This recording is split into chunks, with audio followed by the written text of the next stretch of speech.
RT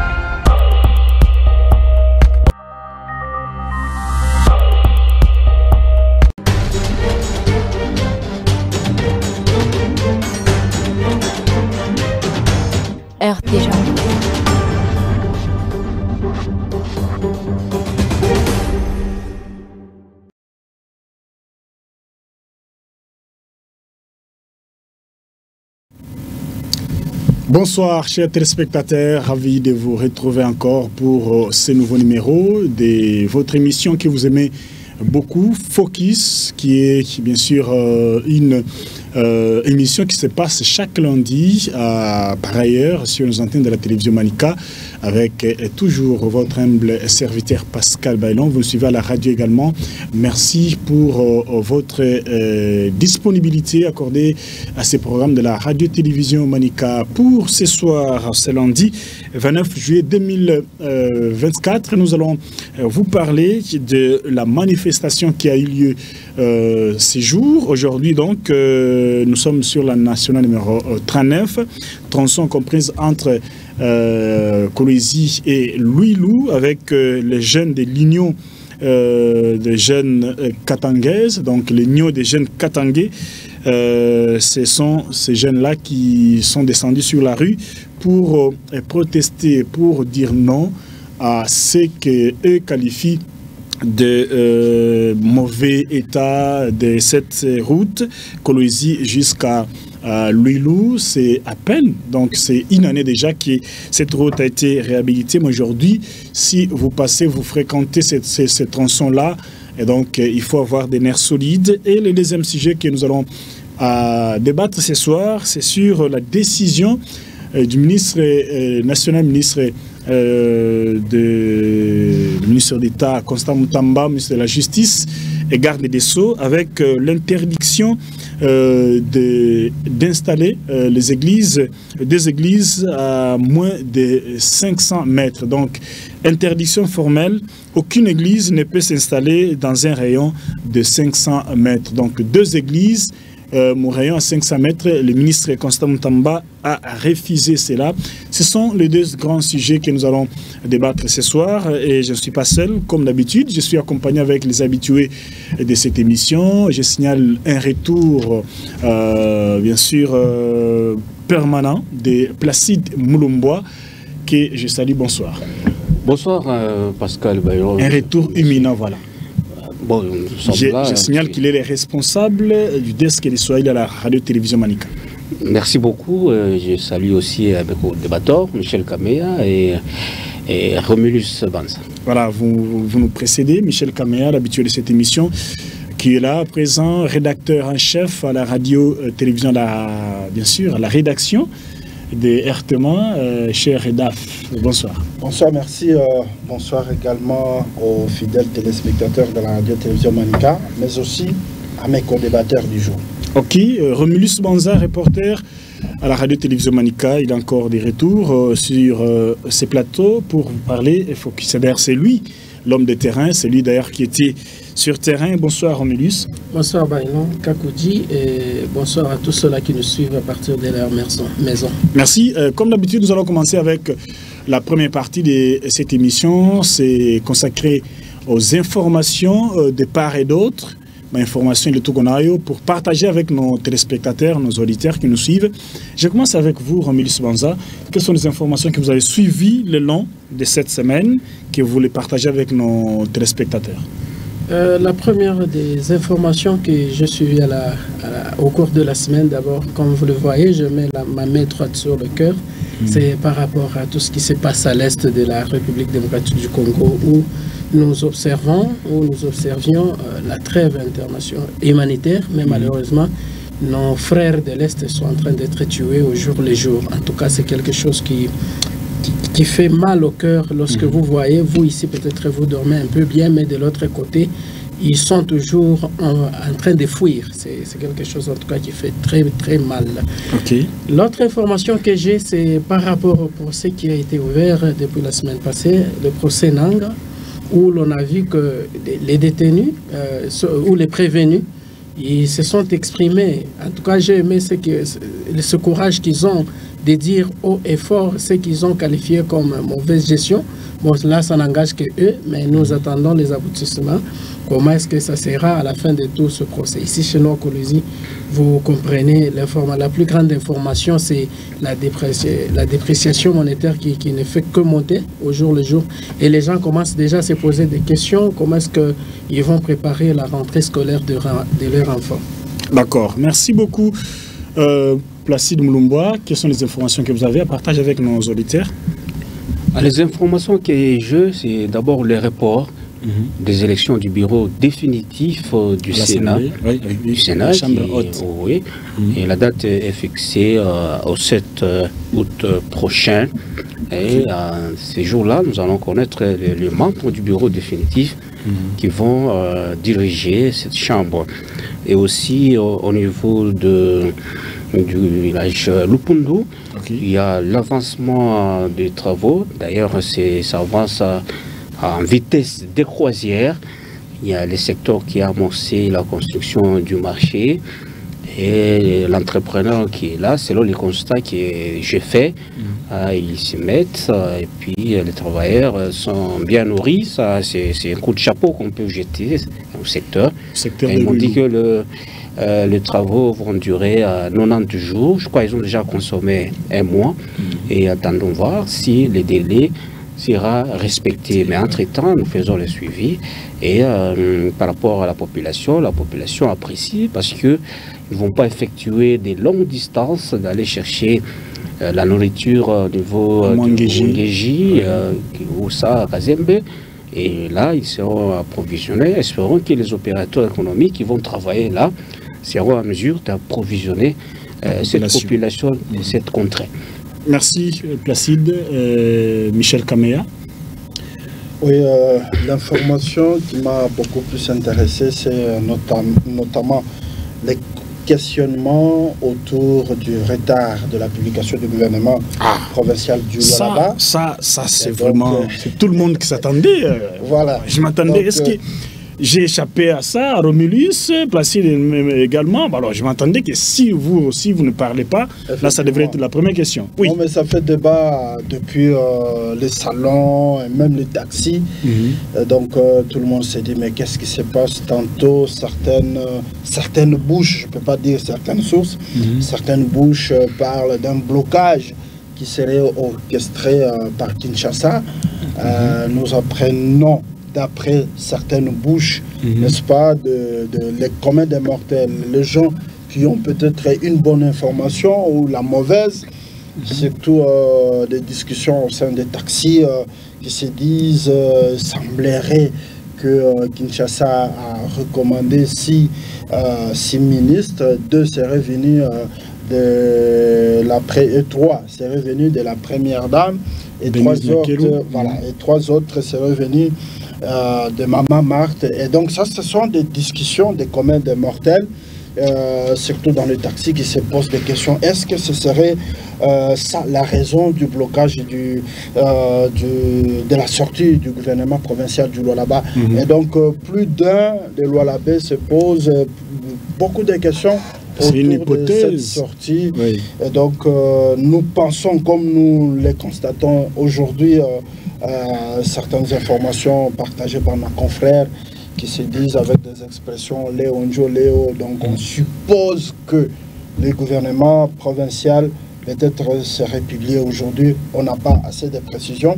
Et donc c'est une question qui a beaucoup plus attiré mon attention parce que depuis le début de la semaine qui venait de s'achever, tout le monde s'attendait à la sortie du gouvernement. Malheureusement, la semaine a été consommée ainsi. Donc c'est un peu l'actualité qui a beaucoup plus intéressé. Oui, parce que c'est l'actualité. Et permettez-moi, comme c'est l'actualité aujourd'hui au niveau de la province, dans d'autres provinces, nous avons déjà vu le gouvernement sortir. Est-ce que ces retards-là ne peuvent pas impacter au développement de la province? Placide. ces retards. Même je n'ai pas encore terminé. Oui, je sais. Ouais, je sais que ce n'est pas encore le débat. Vous avez anticipé. Oui. Est-ce que ces retards de la publication du gouvernement ne peut pas freiner les développements? Parce qu'aujourd'hui, qui engage le ministère de la Santé, les différents ministères, les animateurs de ces ministères ne sont pas encore connus. Ce n'est pas un blocage? Bon, en termes de blocage, moi je dirais non. Mais par rapport au timing, ça peut impacter. Parce que vous voyez, le mandat, on le dit que le mandat est de 5 ans, mais on a déjà consommé combien de temps? Et après, la dernière année, c'est l'année préélectorale. Vous allez voir que tous les politiciens, et même les ministres, vont se concentrer beaucoup plus. S'il y a certains ministres qui ont des ambitions de devenir députés ou bien je ne sais pas qui, ils vont se concentrer beaucoup plus à la campagne. Et à mon avis, j'estime que ça va impacter parce que si le timing n'est pas respecté, ça va bloquer. À cela s'ajoute, parce que déjà, nous tendons, je crois demain, c'est le mois d'août, il va nous rester 2 mois, ça sera la saison pluvieuse. Vous savez comment ça se passe à l'intérieur. Il y a des bourbiers, il y aura impraticabilité des engins, et tout ça, ça risque de bloquer le plan du gouvernement. Moi, j'estime que les autorités qui nous suivent, et surtout les ministres qui seront affectés à ces secteurs-là, doivent jouer beaucoup plus sur le timing pour éviter encore une fois qu'on retombe dans les situations anciennes. Parce que, comme Michel ne peut pas me contredire, lui qui a effectué aussi beaucoup de voyages, pour ne pas citer le territoire de Kapanga, vous allez comprendre qu'il y a beaucoup de difficultés. Les gouvernements doivent s'atteler sur ces aspects-là. Parce que aujourd'hui, vous allez comprendre que les greniers agricoles, je donne l'exemple de Sandoa, il y a des produits qui traînent encore là. Mais si la voie n'est pas fluide, donc ça sera compliqué et le bilan risque d'être négatif, pour ne pas dire mitigeux. Moi, j'estime que celui qui sera nommé comme ministre des Infra doit prendre comme priorité d'abord les infrastructures routières. Merci. Michel, je m'excuse parce que je vous ai arraché la parole pendant que vous donniez les informations. Alors, je vous redonne encore la parole pour terminer. Oui, pour terminer, il y a aussi cette question, il y a l'interdiction formelle, si je peux le dire ainsi, parce que aujourd'hui, ça fait pratiquement plus d'une semaine que les motos ou les opérateurs ou les transporteurs des tricycles et même les motocyclistes, voire même les taximens, sont interdits d'emprunter la route Kazembédan et donc de passer devant le bâtiment administratif du gouvernement de province.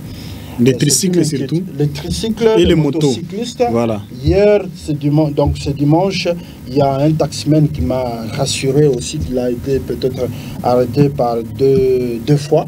Donc on ne peut pas on ne peut pas transporter les clients au travers les taxis. Donc ils sont interdits de passer devant le bureau administratif. C'est-à-dire il y a les éléments de la police de circulation routière qui sont stationnés au niveau de l'entrée de la route Kazembe. Donc il y a une au niveau de la fondation. Là, et puis devant les bâtiments administratifs du gouvernement des provinces et aussi au niveau de l'arrêt fondation. Donc les taximens de motocyclistes, donc des motos, et même les tricycles, voire les taximens, ceux qui empruntent l'axe Kazembe, sont sommés d'emprunter des avenues. Peut-être vous êtes sur Tigo et vous entrez à certaines avenues pour tomber sur l'avenue qui tombe sur l'avenue Moon Palace. Mais dans ma façon d'observer, c'est qu'il y a un danger permanent, surtout ceux qui utilisent les tricycles, parce que la nationale 39, c'est beaucoup plus sollicité aussi par des grands engins. Alors quand on y passe, moi-même j'ai dû observer, surtout ceux qui empruntent l'axe pour sortir au niveau des Tigo, les dangers est permanent. Et à ces propos, les opérateurs ou les taximens des tricycles et voir les motocyclistes s'indignent un peu de cette disposition aussi. Parce que moi, je crois que notre confrère Placide, qui a longuement travaillé au gouvernorat, je ne sais pas si vous empruntez les tricycles, voire les motocyclistes qui passent sur la route Kazembe, si ça gêne les autorités qui sont au bureau administratif. Je pense à un certain moment que ce n'est pas aussi une bonne décision. Parce que la majorité de débats, ces opérateurs se disent, mais chaque fois quand on est dans la phase électorale, on fait toujours allusion à nous ou bien nous sommes sollicités. Mais quand les gens sont élus, ils prennent des dispositions contre nous. Je pense à mon avis que ce n'est pas une bonne décision. Parce qu'il faut ça fait souffrir le paisible Lualabé vivant sur le long de la route-là. Donc on il faut avoir... comment vous quittez Mouanguéji pour arriver chez toi, non loin du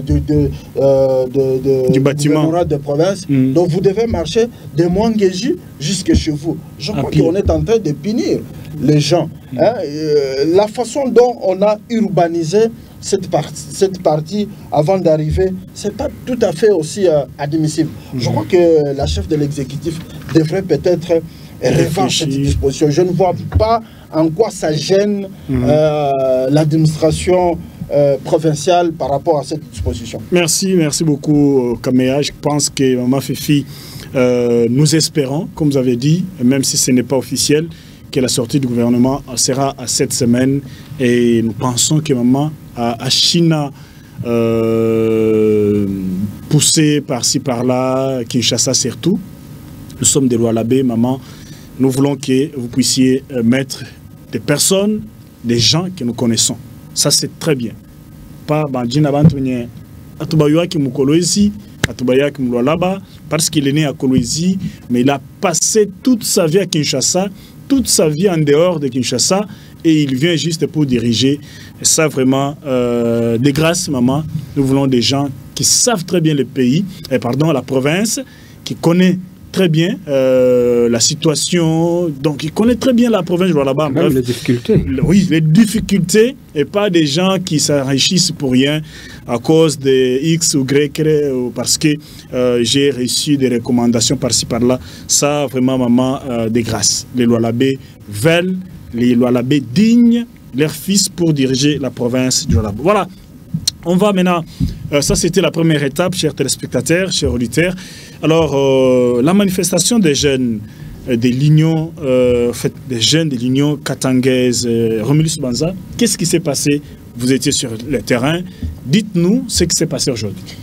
Bien, avant que je ne puisse vous raconter ce qui s'est passé aujourd'hui, je tiens à vous rappeler que c'est sur ces mêmes plateaux que nous avons déploré l'état de la route nationale numéro 39, lorsque vous vous dirigez du côté Louilou. Ce qui est vrai, les jeunes ont eu peur avant la tombée des prochaines pluies. Pourquoi? Parce qu'on risque de voir la cité, moi j'appelle la cité, peut-être les autres vont me contredire, mais j'aime appeler cette appellation-là de la cité, qu'elle ne soit pas détachée de la ville de Kolwezi. Pourquoi? Parce qu'il n'y a pas une facilité de mobilité, par exemple. Maintenant, qu'est-ce qui s'est passé? Donc, ils ont commencé d'abord par avertir, c'est-à-dire ils avaient écrit officiellement. Il y a une entreprise... Je crois qu'il y a des images là-dessus. Il y a une entreprise qui s'appelle Louilou Ressources. C'est cette entreprise, je dirais, qui est à la base de la détérioration. Qui serait à la base, donc. Qui serait, oui. C'est pourquoi j'ai dit je peux. Pourquoi? Parce que c'est l'unique société qui a beaucoup plus d'engins, c'est-à-dire les camions poids lourds, communément appelés les OO. Et les OO, là, c'est fréquent. Si vous y allez, vous pouvez faire 2 minutes et vous rentrez comme ça, on dirait que vous avez connu un accident là-bas. Pourquoi? Parce que c'est de la poussière partout. Alors, les jeunes avaient écrit officiellement à cette entreprise afin qu'elle revoie un peu sa manière ou sa politique de production. Je pense qu'il y a des images. Oui, il y a déjà des images. C'est notre régisseur peut-être qui traite encore. Voilà, ils ont écrit officiellement afin qu'on puisse revoir leur politique. Non seulement revoir la politique, ils ont écrit aussi pour faciliter au moins la mobilité de ce côté-là. C'est-à-dire, l'entreprise devait au moins asphalter la route. Fort malheureusement, l'entreprise n'a jamais n'a jamais répondu à cette lettre, moins encore se mettre en action. Et après, quand ils sont descendus là, ils ont constaté que l'entreprise était en train de faire le sourd d'oreille. Hein. Oui. Et après, ils se sont adressés à des autorités, c'est-à-dire en commençant par le national jusqu'à l'autorité urbaine. Pourquoi? Parce qu'ils voulaient manifester. Dans leur manifestation ou mécontentement, il y a 3 griefs que moi j'ai relevés. La première, c'est le problème de la route. La deuxième problématique, c'est le traitement du personnel. Et il semblerait que la société en question ne donne pas l'accès à des autorités provinciales plutôt, pour accéder là-bas, parce qu'il semblerait qu'il y aurait un monsieur qui a été envoyé par la présidence afin qu'il puisse répondre au nom de cette entreprise. Bien évidemment, ils se sont réveillés le matin, comme ils avaient écrit, la première lettre qui consistait à introduire à demander à cette société, il devait normalement, a été introduite plutôt, c'était le 9 du mois en cours. Mais fort malheureusement, il n'y a pas eu de réponse. C'est à partir du 26, si je ne me trompe pas, du 20 au 26, qu'ils ont maintenant adressé leurs lettres auprès des autorités. Et aujourd'hui, c'était le 29 qui était la date butoir pour la descente, afin qu'on puisse barricader la route. Mais j'ai aimé quand même leur philosophie et politique. Ils n'ont pas barricadé la route pour toutes les entreprises, moins encore pour tous les véhicules. C'est-à-dire, les véhicules qui étaient concernés, c'est seulement les véhicules OO qui appartenaient à cette société. C'est de cette façon que, le matin, quand ils sont arrivés là-bas, heureusement, les autorités aussi les avaient accompagnés avec l'armée et la police, parce qu'ils ont accompagné ces jeunes. Ils ont manifesté pacifiquement. Il n'y a pas eu cassure, il n'y a pas eu, je ne sais pas moi, des troubles, où ils ont brûlé les pneus. Non. Donc, et ils ont barricadé avec leur drapeau pour demander à cette entreprise de pouvoir respecter ses engagements vis-à-vis à la République démocratique du Congo. Merci beaucoup, surtout leur engagement par rapport au cahier de charges. Pourquoi beaucoup des entreprises ne respectent pas le cahier de charges? Michel Kameya, comment vous avez trouvé le mécanisme, en fait, la démarche, allais-je dire, de ces jeunes de descendre dans la rue pour protester? Voilà les images. Merci beaucoup, directeur technique. Bon, en fait, moi, je crois que c'est une revendication qui a droit d'être. Mais je ne vois pas comment une entreprise qui exerce ses activités dans la province du Lualaba, dans le chef-lieu de la province, non loin de la ville de Kolwezi, c'est au nom des autorités, et refuser de réhabiliter. Respecter ses engagements. Je ne dirais pas peut-être réhabiliter, peut-être ce n'est pas dans la responsabilité de l'entreprise. Mais au moins, je sais que toute entreprise exerçant des activités ici à Kolwezi, dans la province du Lualaba, on paie des taxes. Moi, je pense que les 2 leaders d'opinion, notamment Cher Caïman et Lunga, et aussi mon frère Eli Quentin, doivent peut-être pousser leur vision ou leur revendication d'aller plus loin, de rencontrer la chef de l'exécutif provincial du Lualaba, qui est la gouverneure de province, que cette situation ne se limite pas, non seulement dans cet espace, y compris entre, je crois, Chamanzaka et là où il y a l'entreprise. Je ne vois pas cette entreprise aller au-delà du territoire de Muchacha. On doit faire comprendre à la chef de l'exécutif, je crois que la question a été évoquée même à l'Assemblée nationale du Lualaba, et plutôt nationale, hein, donc à l'Assemblée nationale par le député provincial ou le député national Alain Kantenga, de faire comprendre, n'est-ce pas, au gouvernement national le bienfait, le bien fondé de réhabiliter cette route. Parce que si on doit réhabiliter, on ne doit pas réhabiliter avec l'argent de l'huile aux ressources. On doit réhabiliter avec le budget du gouvernement provincial, d'aller jusqu'à Dilolo, parce que les avantages sont énormes. Et donc, cher Caïman, cher Eli, allez de l'avant, poussez. Moi, je vous encourage, je soutiens ce que vous êtes en train de revendiquer. Non seulement pour l'intérêt de Lualaba, mais c'est pour l'intérêt de toute la nation. Parce qu'aujourd'hui, les Lualaba Donc, les lois là-bas est considéré aujourd'hui comme l'Arabie, ou les Qatar, ou l'Arabie Saoudite, où tout le monde a l'ambition. Aujourd'hui, le matin, je vis quelqu'un qui vient fraîchement. Il est venu de l'Équateur. Il est arrivé ici à Colosie, c'était ce samedi, qui cherchait une notabilité de l'Équateur vivant dans le territoire. Donc, vous comprendrez que Colosie est trop sollicité. Et donc, si on réhabilite la nationale 39, c'est pour l'intérêt de tous les Lualabais, c'est pour l'intérêt de toute la République. Donc, moi, j'encourage les revendications, mais je les exhorte d'aller plus loin.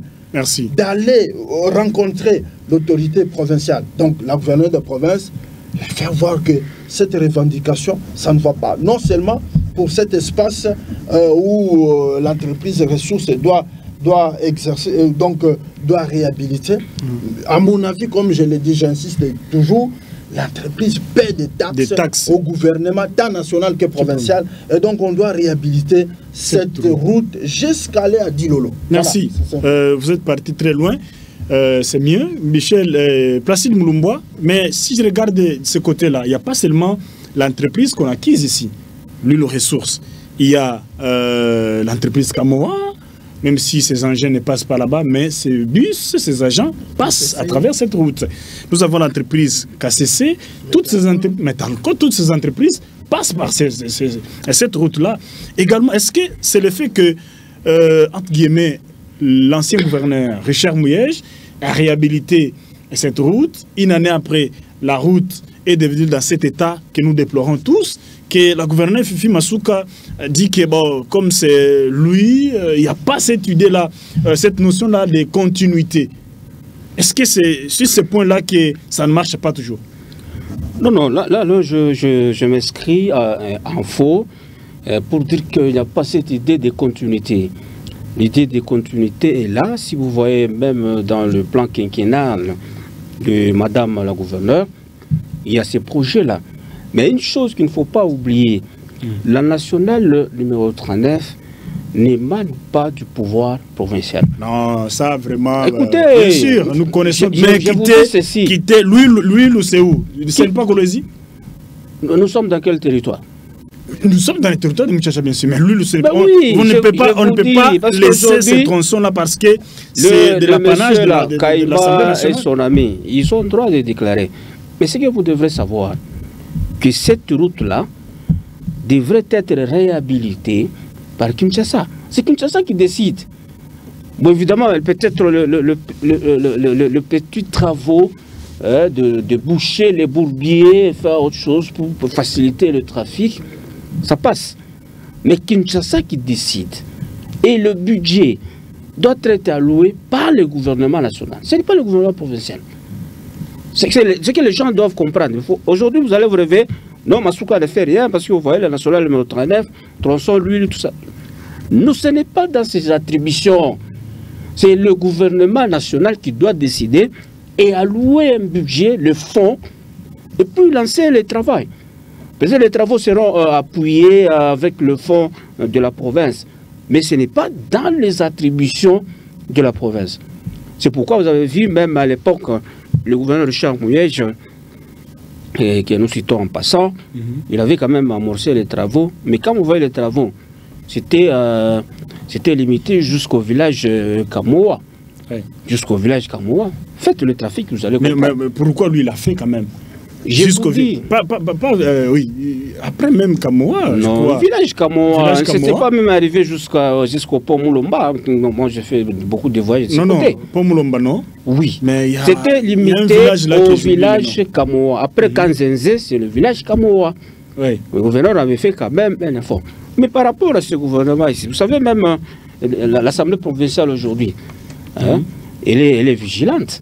Elle observe ce qui se passe. On peut même l'interpeller. Est-ce que, par rapport au budget, est-ce que c'était prévu dans le budget de réhabiliter ce tronçon-là?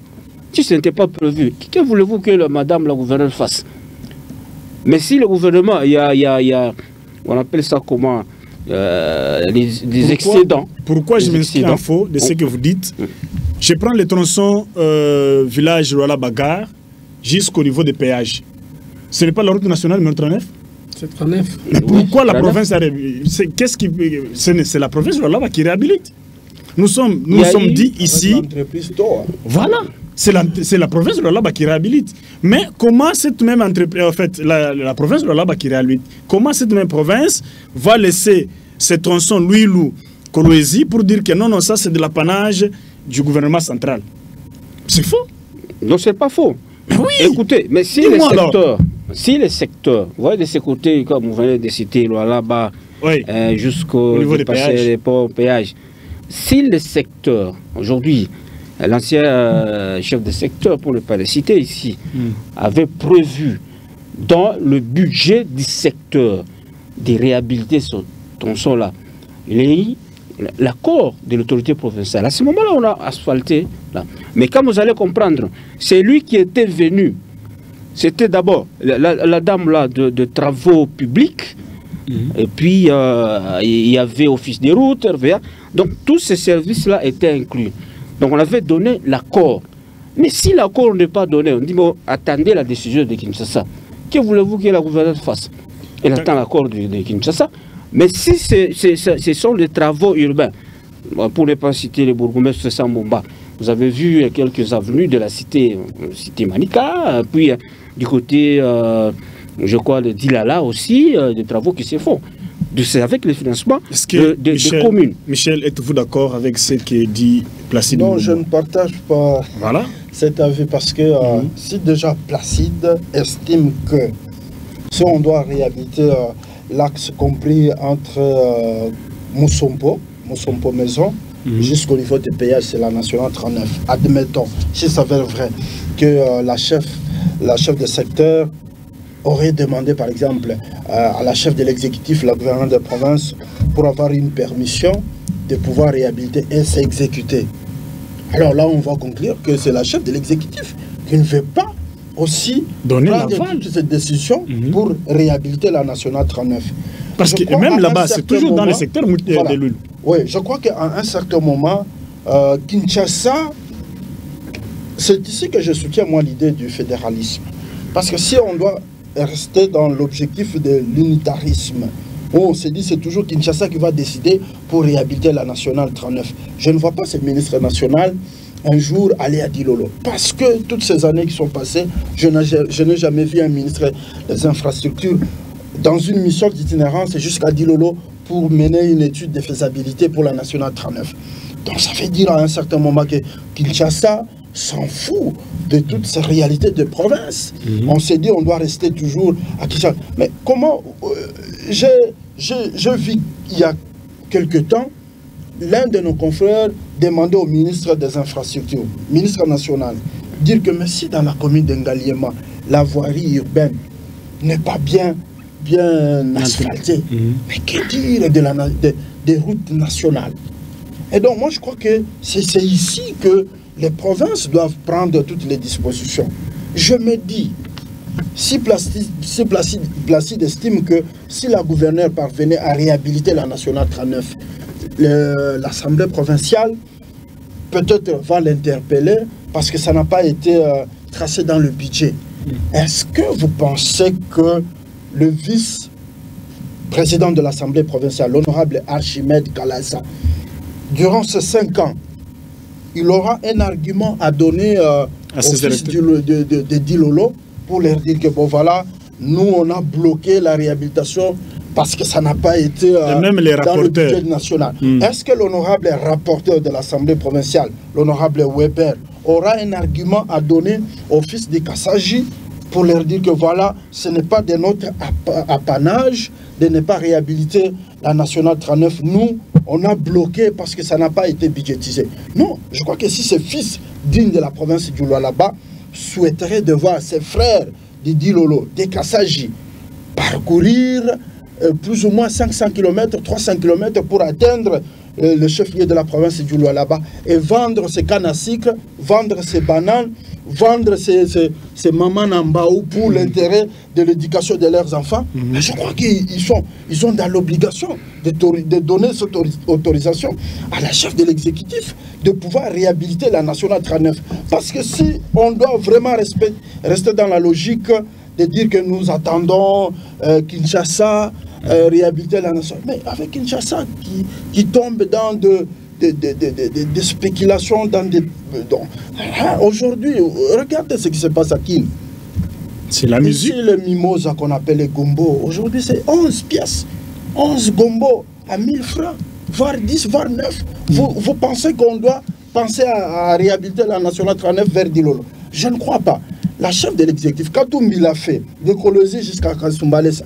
Est-ce que ça l'a empêché d'être gouverneur de province? Non. On doit signer des partenariats, on doit réhabiliter toutes ces routes pour l'intérêt de la province, pour l'intérêt de ces lois l'abbé. Ou sinon, on se pense toujours, non, mon peuple est en train de nous réclamer, mon peuple. 5 ans après, je crois que ces honorables députés qui sont de l'intérieur de province n'auront aucun argument à convaincre nos compatriotes. Okay. Donc l'intérêt serait de donner cette autorisation, de convaincre Kinshasa qu'on donne la responsabilité à la province du Lualaba de pouvoir réhabiliter la nationale 39. Merci. Ça va profiter à la province et même à la République démocratique du Congo. Merci beaucoup, Michel Kamea. Nous allons passer au deuxième sujet de ce soir. Comme je l'ai annoncé, nous allons parler de cette interdiction. Aucune église ne peut s'installer dans un rayon de 500 mètres. Donc, dans un rayon de 500 mètres, on a Katala, Mamisa Mbiri, Kouikala, Mourayon, il y a 500 mètres.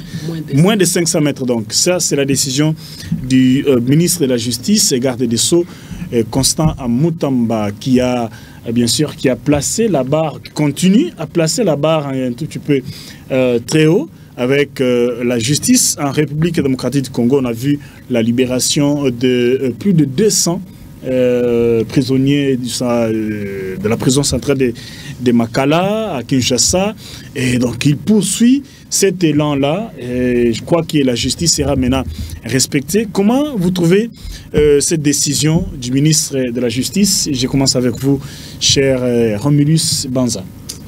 Oui, on a toujours dit que les mauvais exemples ne peuvent pas seulement ressortir chez les voisins. Je prends l'exemple du Rwanda. Vous ne pouvez pas trouver une église d'abord sans document fonctionnel. Sans soubassement juridique. Voilà les termes que je cherchais. C'est quasiment impossible. Pour être une église dans ces pays-là, il faudrait qu'on ait au moins des origines lointaines. C'est-à-dire, vous avez commencé par exemple aux États-Unis et puis vous avez quand même un parcours. Mais ce qui se laisse voir ici chez nous au Congo, il suffit tout simplement que j'ai mon père spirituel qui est le pasteur Wampanga. Je vois comment il prêche. Après 2 jours ou 3 jours, je lui dis, bon papa, tu ne me donnes pas l'argent, moi je vais créer mon église. Et on commence directement, c'est de ta page ou quoi que ce soit. Moi je pense que la mesure ou la décision prise par ce ministre, si réellement il va continuer à attaquer ces églises-là, moi, je pense que ce sera un geste salvateur. Pourquoi? Parce qu'on en a marre. Ici, il y a des prophètes qui baptisent les bébés de moins d'1 année. On les plonge dans l'eau. Ce sont des vidéos que nous avions vécues ou nous avions vues les semaines passées. On est en train de jeter un bébé là de moins d'1 année sous l'eau comme ça. Et on nous dit que ça, c'est le baptême. Vous voyez de l'autre côté, c'est le pasteur qui est en train de déshabiller ses fidèles. Au motif, non, je suis en train de la délivrer. Bon, vous trouvez des choses pareilles? Moi, je pense que ce qu'il a pris comme décision, si il est accompagné, d'ailleurs, je salue, il y a un homme de Dieu qui est Baba de Kolosi. Lorsque nous avons fait avec lui l'interview, il nous a montré même le papier pour déjà, il a commencé à régulariser tout ce qu'il y avait comme problème avec l'État congolais. Je pense que s'il continuait, ça sera une bonne chose. Mais la question que moi je me pose, bien sûr que oui, il y a les responsables des églises des réveils qui ont répondu que non, cette mesure concernerait seulement les églises qui vont voir les jours dans les jours à venir. Mais moi, je me pose la question, c'est par rapport à ceux-là ou à celles-là déjà qui existaient.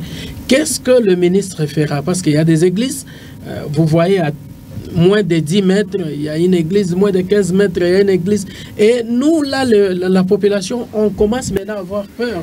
Parce que c'est difficile pour nous, en tout cas, de respirer. Parce qu'il y a des pasteurs, en tout cas, de l'autre côté, ce sont des... Je dirais quoi, des prophéties inédites. L'autre qui vous dit, par exemple,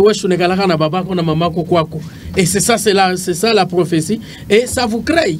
il y a même d'autres églises quand on vous raconte les histoires qui se passent là-bas, vous vous dites que non, en tout cas ça, même si Jésus devait venir demain, en tout cas on les repousse une fois de plus, une année ou 10 ans, 20 ans, 100 ans. Je pense que le ministre doit continuer dans cet élan des choses afin au moins de remettre chaque pays sur les rails. Voilà. Surtout la justice. Vraiment, surtout ça, parce que surtout nos frères des églises de réveil, en tout cas, on en a marre. D'accord. On en a marre. Merci beaucoup, Placide Moulumbois. Je signale également qu'il est évangéliste, cher Placide Moulumbois. Comment vous avez reçu cette nouvelle? Est-ce que vous saluez la décision du ministre de la Justice de prendre ces décisions, allez-y dire? Quelles sont les conséquences en prenant ces décisions selon vous? Bon, la RDC est un pays laïque. Tout à fait. Bon, moi j'estime que la décision du ministre a été un peu brutale. Ça, c'est mon avis. Parce que vous êtes évangéliste, c'est normal. Vous allez comprendre que si ma parcelle, et que je l'offrais à l'église, et qu'il y a une autre église à 500 mètres de chez moi, est-ce que ça va nous empêcher de construire une église? Mais non. Parce qu'il y a des églises, je vous donne l'exemple aujourd'hui, qui louent les parcelles d'autrui. Mais s'il y a un fidèle qui dit, bon, chez moi, il y a une parcelle vide, mais à côté de chez moi, il y a une église, une autre église voisine. Cela ne va pas nous empêcher de construire notre église. Mais l'aspect que nous condamnons, c'est l'aspect d'organisation. Parce que vous voyez, aujourd'hui, il y a certaines églises, pour attirer les fidèles, ils mettent de lance-voix dehors. Vous avez une église de 30 mètres sur 40, vous avez des baffles dehors. Et puis vous faites même la direction de l'autre baffle là, d'à côté de chez voisins, pour un peu étouffer, parce que vous avez des instruments qui sont un peu plus forts. Non. Vous pouvez mettre de l'ordre. Il peut y avoir, après 500 mètres, il y a une autre église, mais vous la construisez dans les normes pour que, même s'il y a de la musique à l'intérieur, que ça ne puisse pas déranger les voisins. Que ça ne puisse pas déranger les voisins. Mais si aujourd'hui, dans le cadre de campagnes d'évangélisation, pour attirer les voisins, pour attirer la sympathie de ceux qui passent, vous mettez les baffles à l'extérieur, ça va déranger. Et même pendant la nuit, c'est ce qu'on appelle même de tapage. Vous verrez une église pendant la nuit. Pollution sonore. Oui, pollution sonore. Mais moi, je pense par rapport à la distance, 500 mètres, c'est long. C'est quand même bien. Mais c'est quand même bien. Vous pouvez passer. Mais si l'église est construite dans les normes, vous allez voir que la musique est là-bas à l'intérieur. Et tout le monde va prier dans les normes. Il ne faudrait pas qu'il y ait des gens, même la musique à l'intérieur. Il y a des gens qui ont du mal à prier pendant l'adoration parce que le volume est très haut. Ça dérange un peu l'oreille et puis tout le monde sera embrouillé.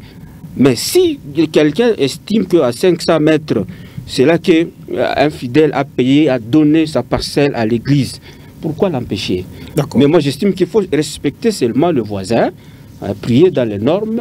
Vous avez une bonne église, il y a peut-être des portes, des fenêtres, faites des cotisations, on appelle ça comment? Mamuchango, mettez même des climatiseurs là-dedans.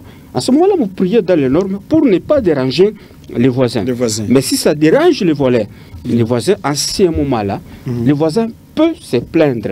Peuvent porter plainte. Mais oui, c'est ça même, se plaindre. Dis non, vos voisins ne dérangez ça. Non, régulez un peu vos histoires. À ce moment-là, ça sera dans les normes. Mais si à 500 mètres, il y a une autre église, allez à la cité, pour ne pas citer cette avenue-là, vous allez comprendre que c'est compliqué. C'est 200 mètres. Une église, 200 mètres, une église. Il y a certaines églises qui sont moins de 100 mètres. C'est comme il y a des églises qui sont Je vous donne l'exemple de la cité parce que moi j'ai vécu à la cité pendant 10 ans. Je connais très bien. Je ne peux pas citer les églises parce que les fidèles de cette église-là risquent de m'en vouloir. Mais, voilà, oui.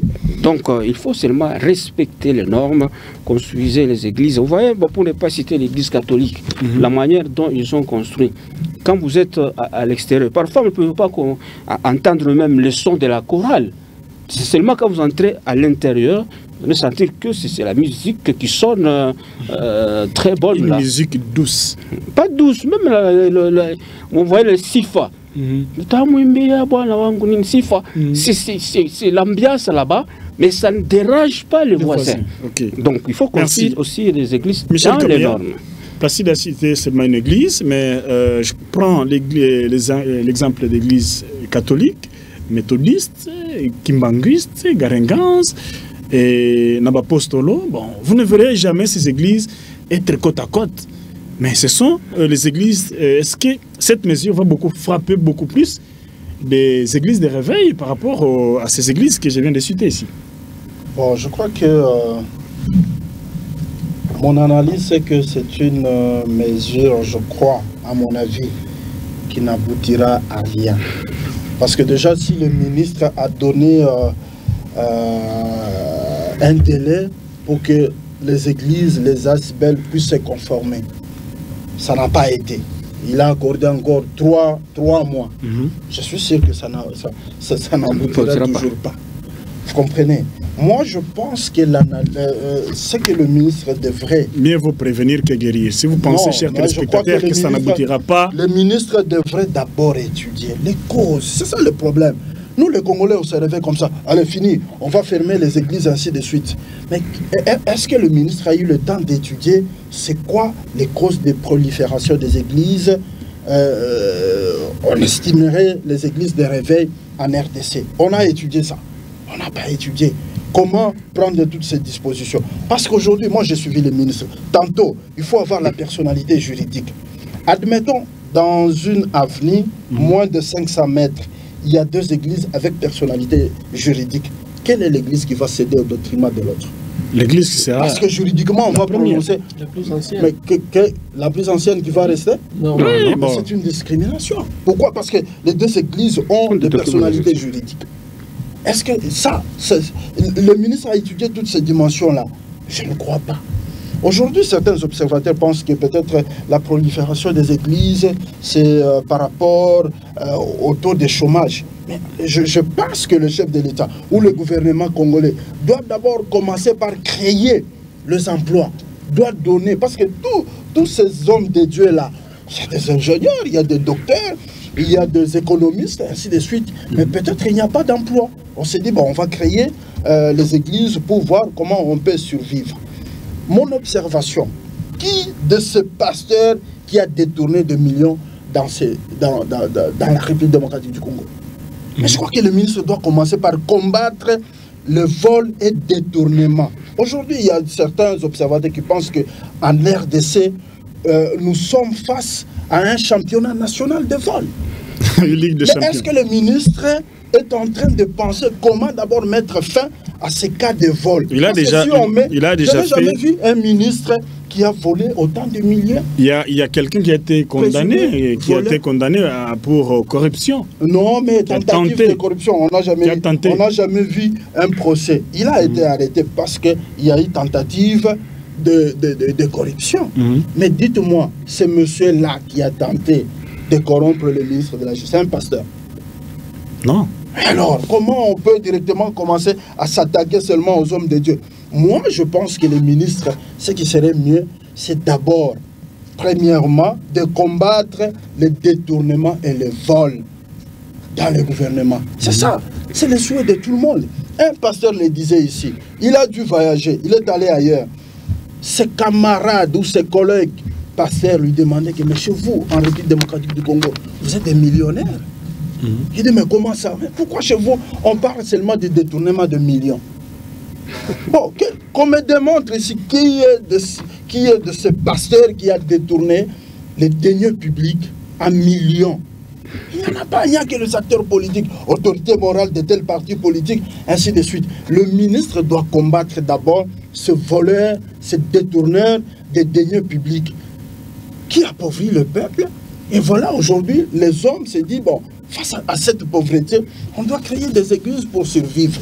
Ça, je crois que c'est ça l'argument qui est. Et après, si on va combattre cette injustice sociale, on va maintenant se lancer dans les ASBEL. Les ASBEL, vous recevez l'autorisation à partir des mairies d'écologie, les notaires signent, vous lui donnez 120 000, si c'est 25 000 25 000 francs, il signe votre document. Il a une personnalité juridique. Est-ce que vous pouvez venir aujourd'hui dire que, monsieur, arrêtez de suspendre, de fonctionner, vous devez avoir cette personnalité juridique, ou vous devez avoir un carnet ou brevet signé par le ministre de la Justice. Mais tant qu'on a des divisions des ministères de Justice en province, vous pensez qu'on peut combattre toute la prolifération des églises? Je ne crois pas. Pour vous, c'est une démarche qui n'aboutira nulle part. Mais le combat ici, c'est quoi? Les gens souffrent, ils n'ont pas d'eau, il y a un problème de l'énergie, le courant électrique. Regardez les gens, quand vous êtes à bord d'un taxi,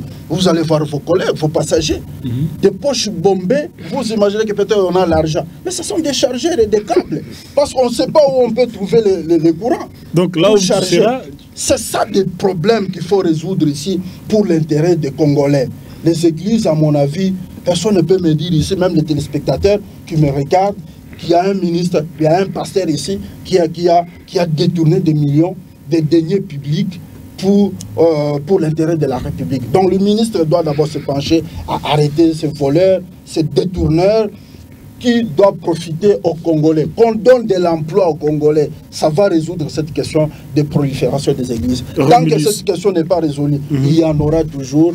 Je vois même Romulus qui est en train de penser à créer une... Oui, bon, en fait, je pense que je ne sais pas s'il est chantre dans une église. Maître chant, quelque chose, voilà. Vous êtes contre de ce que Michel dit, et parce que vous pensez que, vous avez dit ici qu'il faut, vous avez pris l'exemple du Rwanda, qu'au Rwanda, on a fermé certaines églises, et si on le faisait en RDC, je pense que ce qui pousse les gens à le faire, c'est le manque de travail. Michel a dit, c'est mieux de donner le travail au peuple congolais, mais quand même, les églises aussi nous permettent, entre guillemets, de nous occuper. On est dans une avenue où il y a beaucoup, par exemple, de voyous. Quand les églises, les frères, ils reçoivent des enseignements, des prédications par-ci, ça change un tout petit peu nos comportements. Mosé avait dit ceci: il lui manquait un seul homme pour développer ce Congo. Joseph est revenu, il a dit, durant toutes ces 18 années-là qu'il avait dirigé ce pays, il n'a pas su trouver les 15 hommes et aussi changer la mentalité des Congolais. Pourquoi je dis ça? On ne peut pas s'attendre à un développement du pays tout en oubliant d'autres aspects, parce que nous sommes affamés, parce que nous n'avons pas de la nourriture, nous n'avons pas de travail, alors il faut se permettre de faire du n'importe quoi. Non. Le pays a besoin de se développer dans tous ces domaines. C'est-à-dire, lorsque vous êtes là, vous vous attendez à un développement, il faut faire face à tout, sans exception. Ce que le ministre est en train de dire, c'est la réalité. Aujourd'hui, s'il y a des grands menteurs au Congo, à l'exception, d'ailleurs, de grands voleurs dont Michel est en train de dire, ce sont les hommes de Dieu qui sont aux côtés de tous ces politiciens-là, qui sont des premiers conseillers. Ce sont des pasteurs, ce sont des hommes de Dieu qui sont en train d'induire en erreur l'homme politique congolais. On a vu des églises se déchirer à cause de l'argent. Mais aujourd'hui, si nous avons de tels ministres qui prennent un peu de responsabilités pour remettre un peu le Congo sur le rail, moi je trouve que c'est bien, il faut appuyer. On ne peut pas attaquer un voleur tant qu'on connaît que ce voleur-là se cache dans l'église. Il faut commencer par l'église, punir l'église, et l'église, lorsqu'elle se mettra sur le rail, vous verrez que même celui qui sera élu, je vous donne un exemple, en Zambie, le président qui est là, Akaïchi Chilema, c'est un croyant, fidèle. Les jours de culte, vous le voyez à l'église en train de servir son Dieu, et on vous dira avec des bons témoignages que c'est quelqu'un qu'on n'a jamais... Qui vient de loin. Voilà. Mais si chez nous, Moutamba, le ministre dont je respecte beaucoup, a pris toutes ces mesures-là, le problème de Congolais, le Congolais n'aime pas le changement. Le Congolais n'aime pas, lorsqu'on attaque la sensibilité de sa vie, directement ça devient un problème. Non, Ça devient moi, je pense que nous devons appuyer, accompagner ce ministre-là afin qu'il puisse réussir sa mission. Parce qu'après son passage, on dira qu'il y avait un ministre qui a fait au moins quelque chose et il a essayé un peu de changer notre mentalité. Merci. On ne peut pas le laisser comme ça parce qu'il y a des détourneurs là au niveau national. Mais qui forme ces détourneurs-là? Tous ces détourneurs-là ils ont l'habitude de se cacher dans des églises. Mais s'il prend la responsabilité, où est le mal? Moi, je ne vois pas le mal. Il faut toujours... Moi, je dois l'accompagner dans cette mission. Et je suis sûr que si il n'est pas bloqué peut-être par les hautes institutions, il va réussir. Parce que je vois un jeune, quand même c'est un jeune, il faut encourager. C'est un jeune qui est en train de voir, qui a une vision autre que celle que nous connaissons tous. Donc, je trouve normal, pour moi, il doit continuer. Et d'ailleurs, il doit être appuyé par certaines personnes pour qu'ils puissent au moins pérenniser cette vision. D'accord. Et on parle du changement, on doit commencer par punir ou sanctionner d'abord toutes ces églises-là, parce que c'est là que le mal se cache. Merci Romulus Banza. Nous sommes presque à la fin. Nous allons conclure avec Placide Moulumboa, avec vous. Il nous reste peu de temps.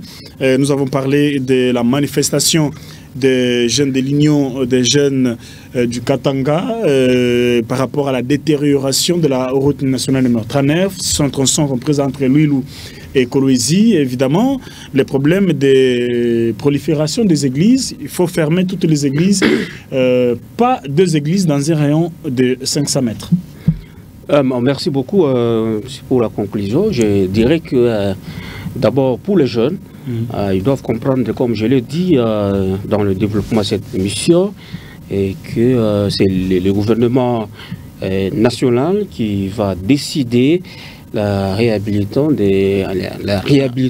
de cette route. Oui. Et évidemment, il sera appuyé par la province. Donc ça dépendra aussi du moyen que le gouvernement va mettre à la disposition du ministère des infrastructures.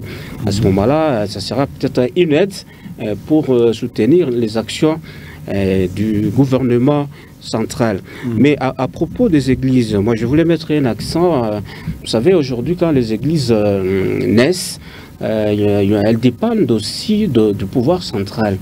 Qui délivre les documents de fonctionnement? Donc c'est Kinshasa.